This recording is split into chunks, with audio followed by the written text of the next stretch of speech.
Good evening, everyone, and welcome to our final keynote lecture at our AACR COVID-19 and Cancer meeting. Our final address will be given by Dr. Trevor Bedford, a professor at the Fred Hutchinson Cancer Research Center. Dr. Bedford received his undergraduate training at the University of Chicago, sat for his dissertation at Harvard University, and did a postdoc at the University of Michigan prior to doing a fellowship at the University of Edinburgh. He began his career at the Fred Hutchinson University of Washington in 2013, where he is now an associate member and associate professor at the Fred Hutch. His laboratory studies evolution, viruses, immunity, as this refers to influenza outbreaks and other viruses. In particular, he developed the Next Strain project, which engaged deep sequencing to follow viral evolution. And he was the first to sound the alarm on the 29th of February via Twitter about the approaching COVID-19 pandemic. He is now one of a few key opinion leaders about COVID-19, and he has 259,100 Twitter followers who listen to every word that he tweets about the COVID-19 pandemic. I evaluated the Twitter postings on the internet today and learned how Dr. Bedford correlated the spread of COVID-19 to the use of the Open Table app, something we have all used to find that restaurant. And this correlation to use of that app and increased incidence to COVID-19 was very eye-opening to me. Also, I have learned that Dr. Bedford tweets his data prior to worrying about traditional publication or even pre-publication methods. He teaches the world through tweeting, which is the virtue that all who use Twitter should follow. His tweets have made me reconsider that perhaps I should even start to use this social media platform. The awards for Dr. Bedford are many in his very nascent career. He's a Pew Scholar. He's the Open Science Prize winner. He's the winner of the Webby Award. I had the great pleasure of meeting Dr. Bedford just a few minutes ago and found him to be very uplifting, and I think you will too today as well. His keynote lecture is entitled Genomic Tracking of SARS-CoV-2 Evolution and Spread. Please welcome Dr. Bedford. Hi, everyone. My name is Trevor Bedford. I'm an associate professor at the Fred Hutchinson Cancer Research Center, and I'd like to thank the organizers for giving me the opportunity to speak today. I'll be talking about genomic tracking of SARS-CoV-2 evolution and spread. I'd like to start with disclosures. I have grant and research support from NIH, Pew Charitable Trusts, Wellcome Trust, HHMI, and the Bill and Melinda Gates Foundation. I will not discuss off-label use or investigational use during my presentation.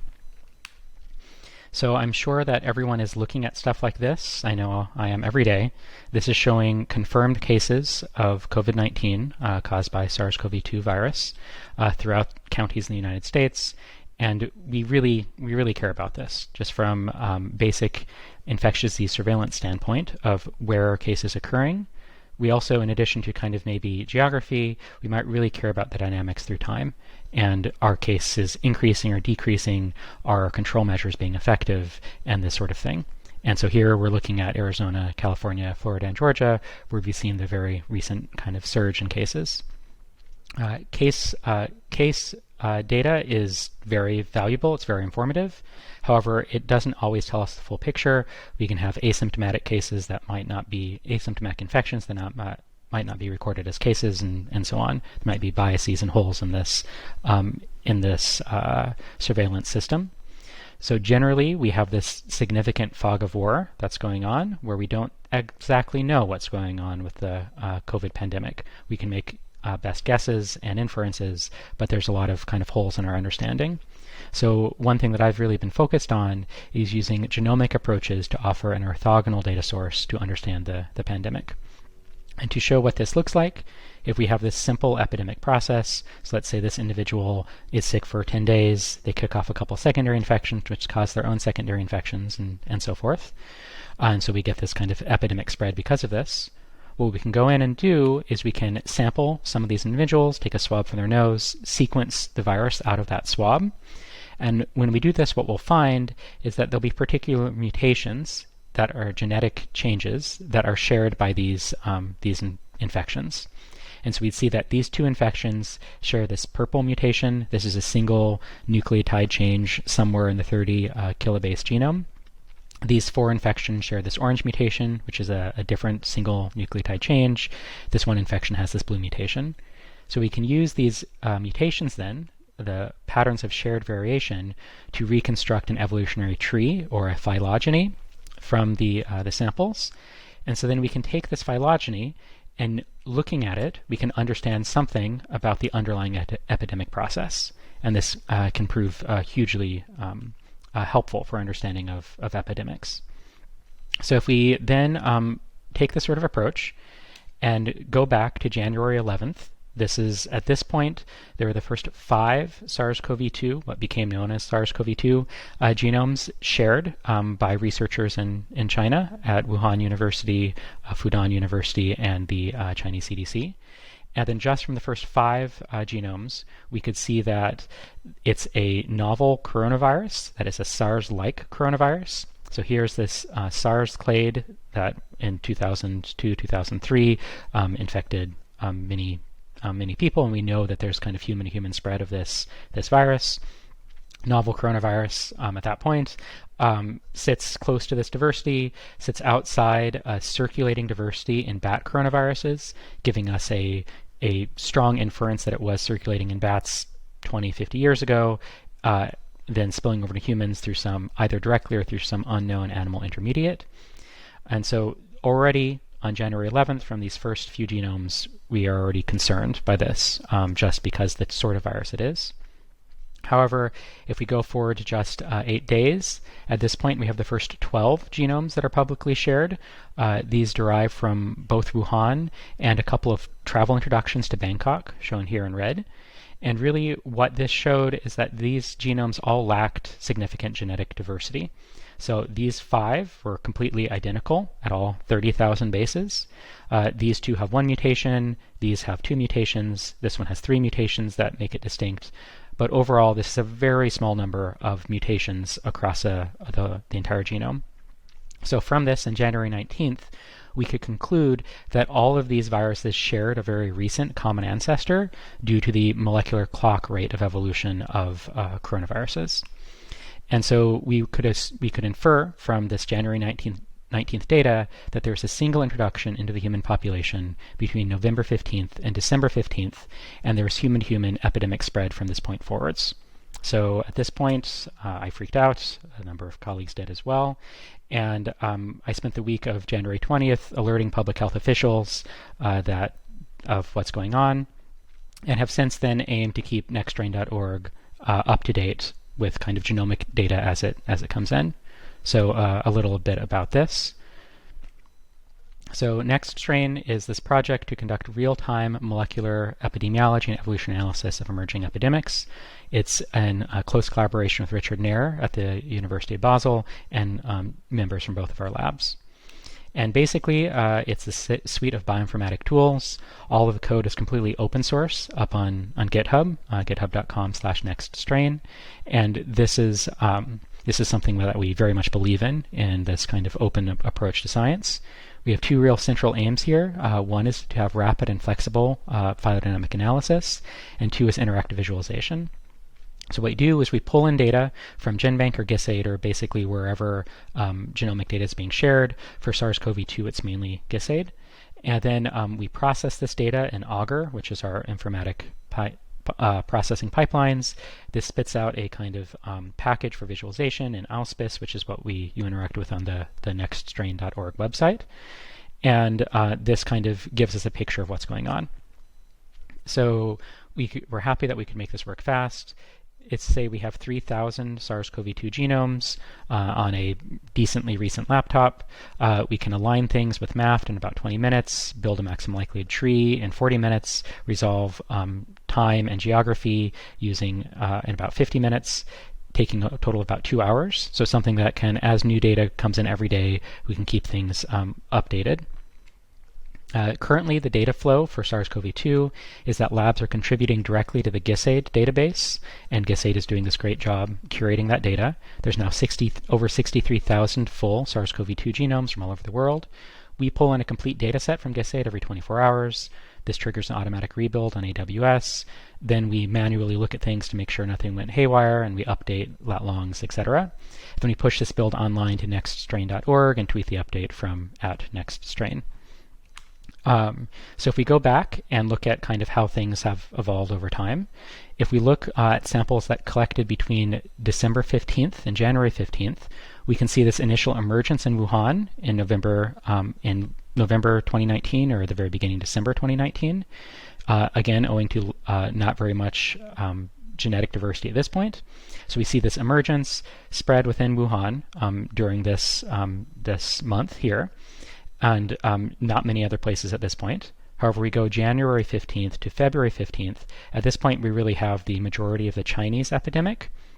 These are all these purple dots here are samples from China, and we see this large epidemic within China. We're getting a number of kind of one-off travel introductions at this point to red in the US and kind of green, yellow in Europe and blue in Oceania, in Australia. And what we see then is that for the most part, those cases that were caught, those introductions that were caught in the US, Europe, and Australia, they didn't spread because they were caught. But during this time, there were other introductions that landed in Europe in particular, but also in the US, that landed in the course of January, February, that were then spreading locally and people were not aware of. So by the time we get to February 15th to March 15th, we can see that those seeds that arrived in January, February kind of blossom and become these local epidemics in the US here and in Europe here that are kind of fairly distinct from one another. And if we go forward again, we can see from March to April continued transmission within the US and Europe, though decreasing exponential growth because we now have some social distancing going on. So this is kind of the overall timeline, and then we've kind of been going forward since then with local epidemic spread. If we look back within the US, we can really hone in and see how the virus arrived into the US from the genomic data. So again, this is showing purple lines being early epidemic in China. You can see in the course of January, there are a number of these red dots, which are introductions direct from China that were then caught in the US and contained.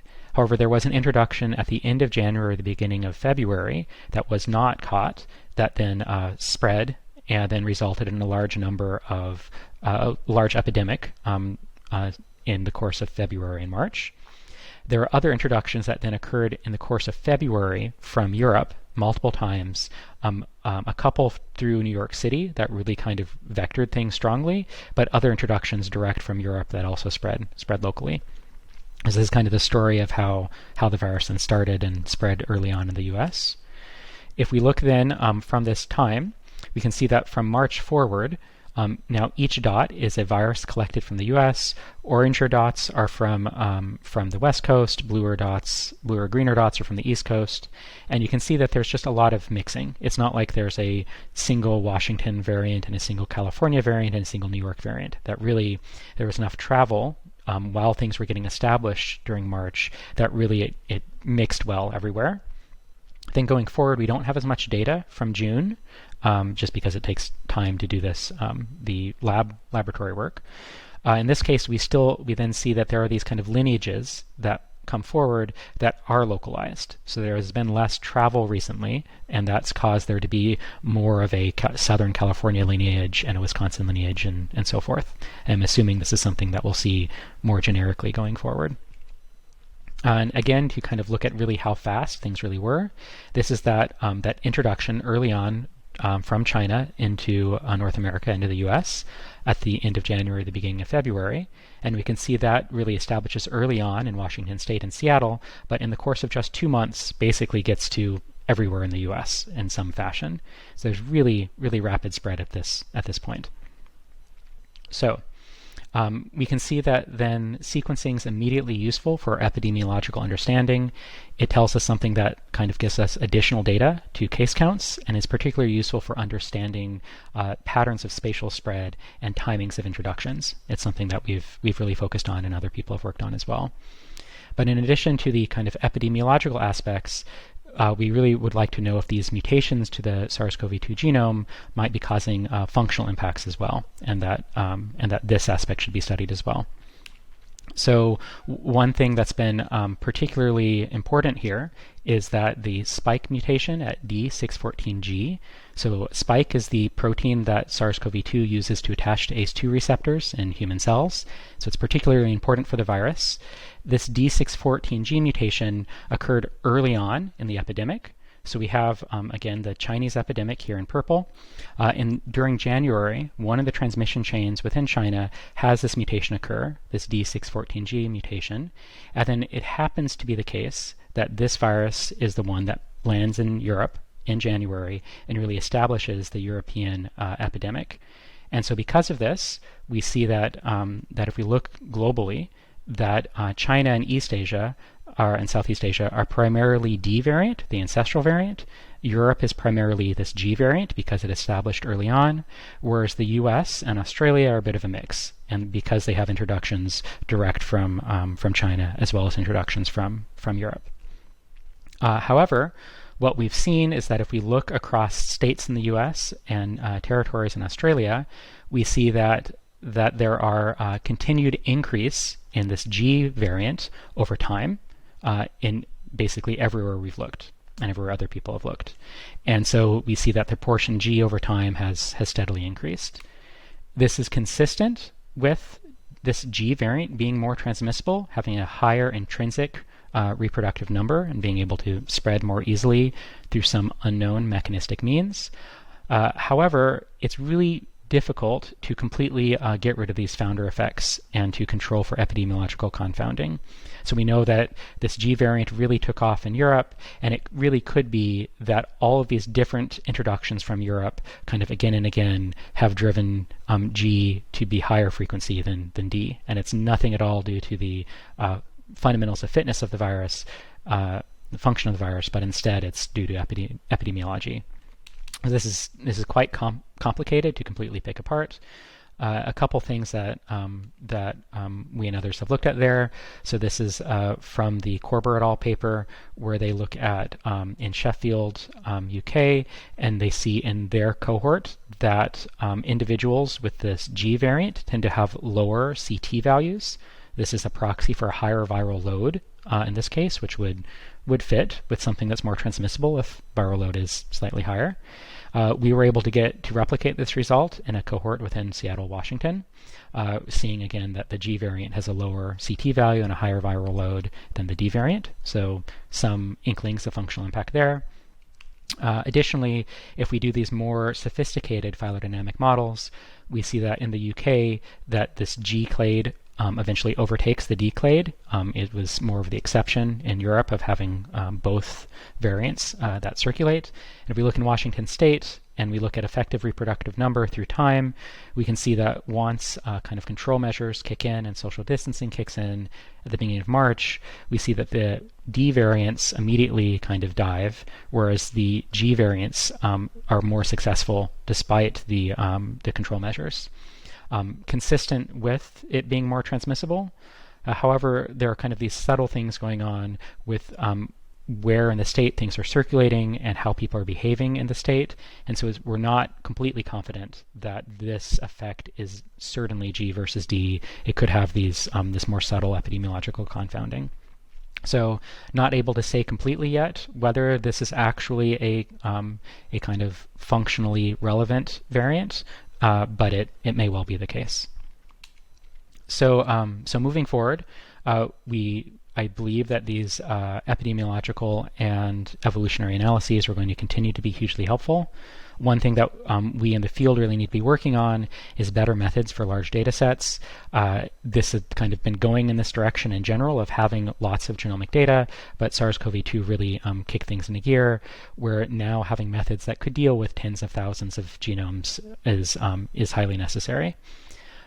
Moving forward, I think one thing that's going to be really useful is being able to distinguish between endogenous spread and spread from importations. So if we look in a particular state or country, how much of its continued SARS-CoV-2 transmission is due to local spread versus continued introductions. We want to be able to tie genomic epidemiology together with richer epidata to better understand local transmission. So we have, in the US right now, we have all of these issues where we're seeing a surge in cases. We think it's due to reopening and due to people behaving differently now than they were in March and April. But exactly whether these clusters are due to, say, transmission in restaurants, transmission in bars, the beach, etc., is not at all clear. And this is something that detailed case investigation along with genomic data could really help to reveal. We want to better incorporate within host variation to improve phylogenetic resolution. So at the consensus level, infections might often share the exact same genome, so it's very hard to tell what's going on in that case, whereas that's probably not the case in terms of the diversity within each individual infection, and that could actually help to resolve some of these finer scale patterns of transmission. And we also really like to be able to integrate clinical data directly to look for mutations that impact clinical outcomes. So this is something that's been very challenging, where basically the clinical data ends up being completely divorced from the genomic data, the pathogen genomic data. And it's been very hard to kind of connect things together to really understand if there's other things besides D614G and just in general, whether there's been a mutations that impact clinical outcomes. And so, so with that, I'll close. Really like to thank data producers from all over the world, GISAID for curation, NextStrain team, as well as the Bedford lab. And with that, I'd be happy to address questions. And thank you all.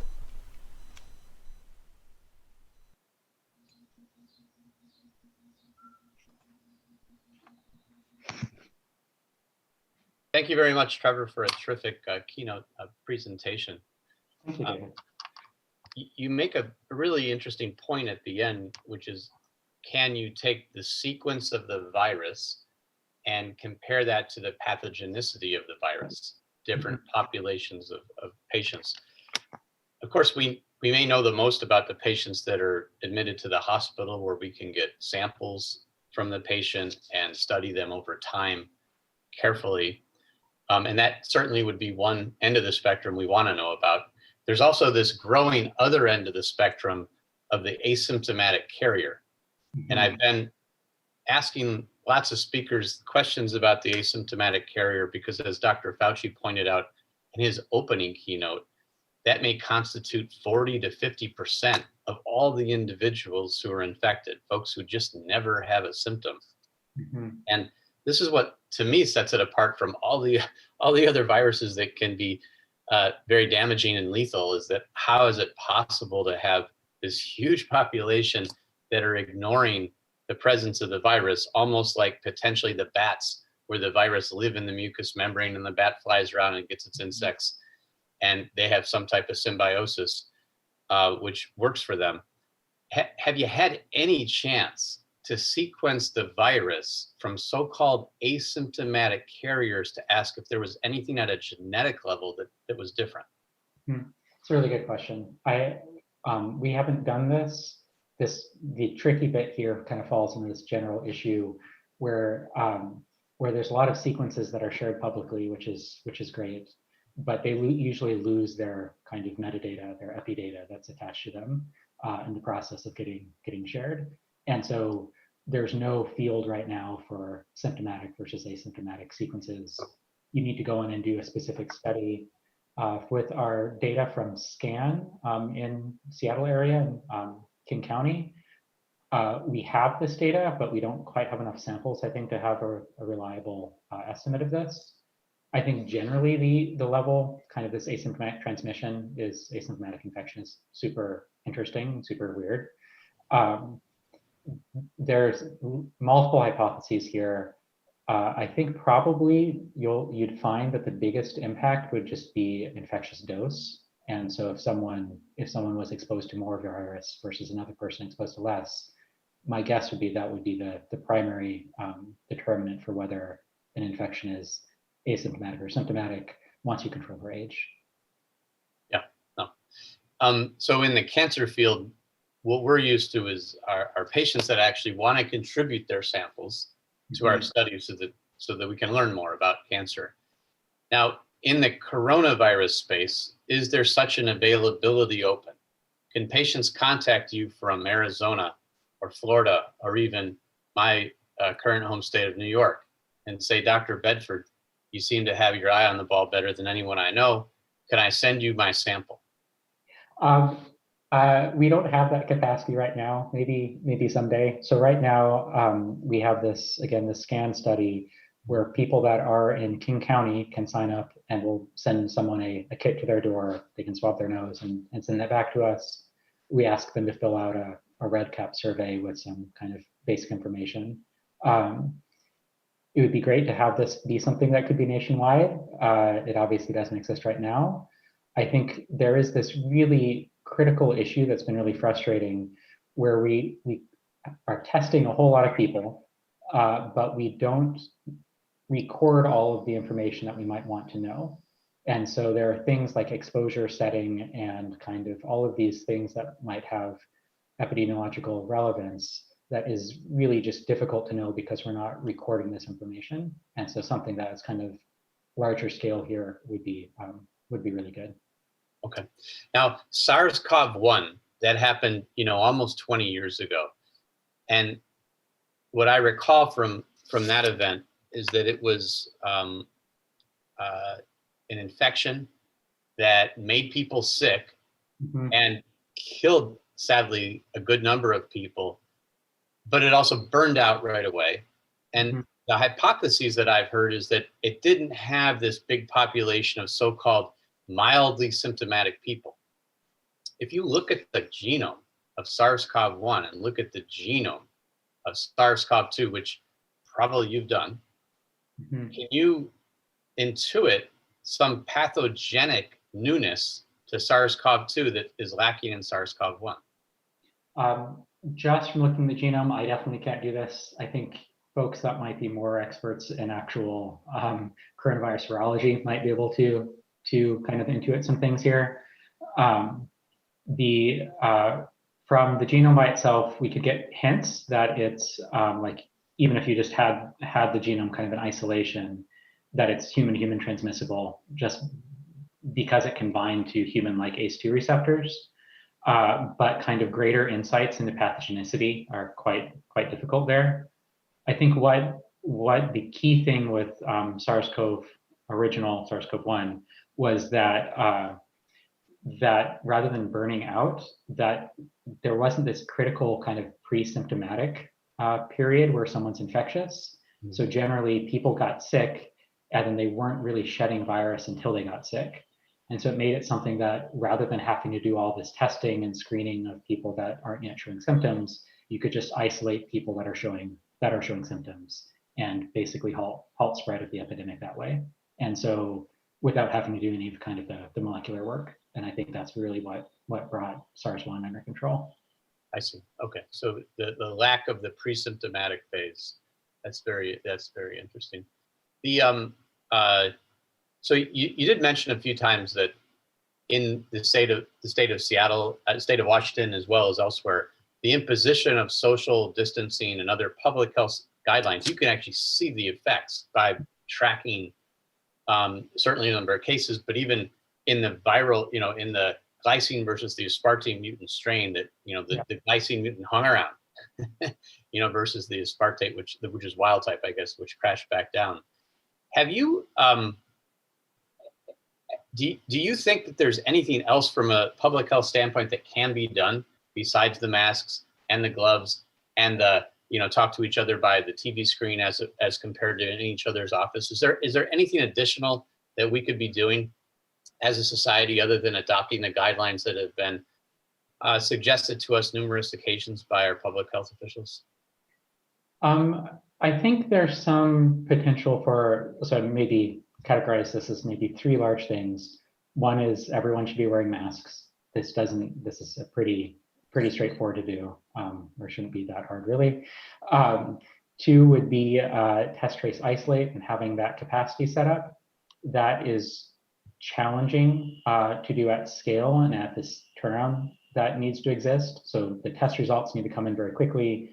People early on in the course of disease, the course of illness, need to get tested. And you need the kind of phone banks and the personnel to actually call up these people and do that contact tracing. But it should work. It's just that it's a kind of willpower and financial issue to kind of have that set up. And 3 would be that rather than thinking of kind of the lockdowns as a blanket thing, I think we could get smarter about actually the exposure settings. And we could, if we looked at the data a bit better, we could know actually what are the settings that are currently causing outbreaks in, say, Florida, Arizona, Texas, and then really cut down on those immediately. I'm suspecting will be things like bars as opposed to things like beaches, but generally there doesn't seem to be a huge amount of data going into those policy decisions on what venues to close down. Okay. Now, when you look at the resurgences or the, I guess, initial surge that we're finding in Texas, California, Florida, you may have shown this and I missed it if you did. Is it clear that the surge now is the glycine strain as compared to the aspartate strain? Yeah, that the G has basically almost completely won out in the US and mostly in the world over the course of the last couple months. And now we're basically, this is this dynamic that we see over and over where kind of one thing will win, then there'll be mutations that accumulate within that new strain, that new clade, and then one of those will win, and you kind of have this population replacement. So far that hasn't happened within this G strain, but I'm imagining something will emerge at some rate. Now, you studied the influenza virus, which is a virus which actually does mutate like crazy, and that's why every year it's a big challenge for folks to come up with a predictive vaccine that would be effective, et cetera. Looking at the SARS-CoV-2 genome, which you're doing very carefully now, essentially it seems to me that the genome is not mutating, suggesting it's not under pressure by, any of our new medicines, of any type. The same thing must have happened with SARS-CoV-1 because, again, we didn't have a medicine for that. Mm-hmm. But I kind of asked this question up front. Are there regions, you still do have some sporadic mutations which come up. Are there regions which are never mutated in SARS-CoV-2? I suspect there are. Basically, I haven't done that full alignment. We could align all 64,000 ish genomes and look every, base to base, have you seen a mutation here? I think even with that level of data, there'll be sites that just haven't happened to mutate yet versus sites that can't mutate. Generally, if you look across viral proteins, you will totally find sites that are invariant and never change. Here in the comparison to influenza, the usual way that I think about this is that flu will mutate somewhere in the genome at about once every 10 days, and SARS-CoV-2 will mutate somewhere in the genome about once every 15 days. So it's not so different. Flu genome is 13,000 bases. SARS-CoV-2 genome is 30,000 bases. So at a kind of a base pair level, it's slower. At genome level, it's similar. And what we're really watching for is mutations in spike protein, where my guess will be is it will look like flu, mm-hmm. where in 2009, we had the swine flu pandemic that came in, mm-hmm. but it actually wasn't until 3 years that we started to get kind of a lot of immune pressure and a lot of evolutionary pressure on the virus to evolve to escape immunity. Okay. And so I'd suspect that we won't really see that start to occur, that immune pressure, immune-mediated escape, until maybe 2022 or something like this. Okay. Yeah, I mean, there's some new medicines coming out that we may need. That's where, before and after the medicines will be great. The last question I have for you is sort of related to this new place we're finding ourselves. So telemedicine has come up during the coronavirus epidemic as a way that we can help take care of our patients, be they cancer patients or other. And it's really helped because otherwise we can't see the patient. It's too hard, it's too dangerous for them to come to the hospital. Doctors are busy with COVID patients, et cetera. Now, the way I look at how you're approaching this problem is you're using, telescience. You are actually utilizing this new form of communication to both keep these collaborations going with your international collaborators and with folks, here in the States. And it seems effective. And so when I heard from, Tom Lynch about how you just publish the sequences, I thought, well, it must be more complicated than that. And then I told him in my intro, I went to learn about you. And I said, no, that's exactly what you do. You basically are using the world as your notebook, and you want feedback in lab meeting. And that's been, I guess, the easiest way that you're getting a sense if you're going in the right direction and you're able to cluster information from other folks by doing so. Can you just explain to us how you got to this stage? Is this something you learned? Is this something you decided to do?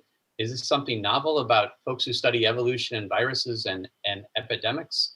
That may be informative to us as cancer doctors, because what we've heard is that we need to adopt these principles. We should talk to each other more openly. Our job is to put ourselves out of work and not to, have a career where we move slowly. We need to fail quickly, and therefore we will have a better chance to help our patients. So I would like to hear from you from an educational standpoint, and what your experience has been and what we could learn from this. Thanks, David. So I've been very interested in what we'll call open science for a number of years now, maybe since about 2012, really. And it started with publishing a paper on flu at that time, looking at how it migrated around the world, and then really thinking it was a shame that there's this figure that would just be that tree and that data up until 2012. And then in 3 more years, I really want to see what it looks like in 2015. But now, having published that paper, I've disincentivized either myself or other people to follow up and make just the delta plus the 3-year delta paper. And so something where you kind of have that living manuscript that updates as data comes in, which is effectively what kind of eventually became Next Flu and Next Strain. I think that this evolution side has been really at the forefront of open science, largely because of GenBank and just this culture of sequence sharing, which is in part like an actual scientific culture, but also is enabled by the existence of GenBank and NCBI and so forth, that it's just made a kind of a common ground to share data via. Whereas if you have kind of more complex data types, it's not always clear how to do that easy sharing. And so since maybe 2015 or so in the viral sphere, we've moved from it being common practice to share to GenBank when you publish your paper, when you and kind of have those sequences come online to go alongside the paper, to basically it becoming the cultural norm to that when you sequence a new virus, just immediately put it on GenBank, immediately put it on GISAID. And then that change kind of then starts to move things a little bit away from publication in many ways, that now you have this kind of stream of data appearing in GenBank that you can do other things with and kind of make more of these streaming tools and so forth, and kind of opening up some maybe non-manuscript based ways of doing science. I think the manuscripts will always be there. They're hugely important, but there's maybe some other kind of other ways to approach things as well. Well, I think hearing about this new modern version of communicating from somebody who actually has a proper chalkboard in their office, is the perfect ironic moment for us. But again, I applaud you for your leadership in this educational point. And like I said, I'm a bit of a caveman when it comes to the new social methods, because I've always worried that they were, really used by people just to talk about silly stuff. And it just, the noise, basically if you're a scientist, you try to lower the noise so that you get a signal. And there's just so much noise coming from the social media that is deafening. But somehow when I looked at your stuff today, I saw a real signal. And so I knew I had to learn something from this engagement. I have very much. And I want to thank you for, applying your talents to this pandemic and for inspiring your president for starting virus centers. And I want you to keep it up. And hopefully at some point we'll have a project in cancer patients with viruses that we could work on collaboratively as a community. But thank you again for agreeing to be our final keynote. It's really been a terrific ending touch to our conference. Thank you so much, David. And thank you all. Bye-bye.